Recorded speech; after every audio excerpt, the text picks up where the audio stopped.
باقاعدہ اس کا اشتہار لوکل اخبار میں ہوتا ہے اور پبلک کا جو بھی آدمی اس میں شریک ہونا چاہے وہ اس میں شریک ہو جائے،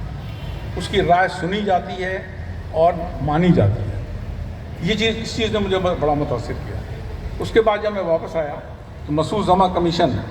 اس زمانے میں تشکیل دیا گیا تھا اور اس کی کارروائیاں ہو رہی تھیں، تو ضیاء الاسلام صاحب اس کے سیکرٹری تھے، ان سے میری دعا سلام تھی، تو میں ان سے ملا تو میں نے ان کو یہ تجربہ بتایا کہ صاحب لندن کا تجربہ یہ تھا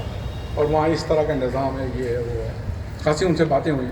انہوں نے کچھ پوائنٹس بھی نوٹ کیے، بڑے متاثر ہوئے۔ وہ مجھ سے کہنے لگے کہ ایسا کریں کہ آپ اپنی تجاویز ذرا ترتیب دے دیں، آپ رائٹنگ بھی دے دیں، تو میں آپ کی مسعود زماں صاحب سے ملاقات کروں گا، کمیٹی کے کمیشن کے جو چیئرمین۔ مسعود زماں صاحب سے میری تھوڑی یاد اللہ تھی، وہ ہمارے چیف سیکرٹری رہ چکے تھے، مجھے جانتے تھے۔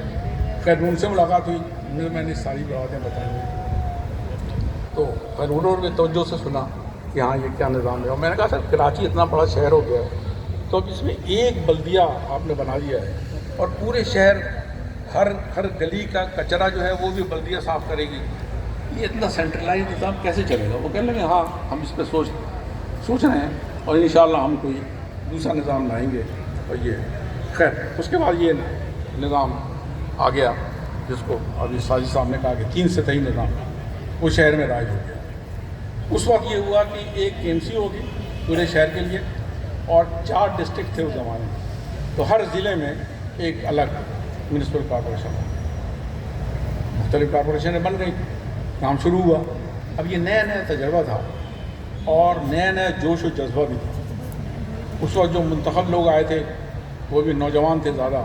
اور جذبہ بھرا ہوا تھا ان میں، اور وہ بھی کچھ کرنا چاہتے تھے، بلکہ وہ کچھ ایسا کرنا چاہتے تھے کہ ہم لوگوں کو ڈر لگتا تھا کہ ان کو اگر صحیح کام پہ نہیں لگایا تو کوئی غلط کام نہ کرنے لگے،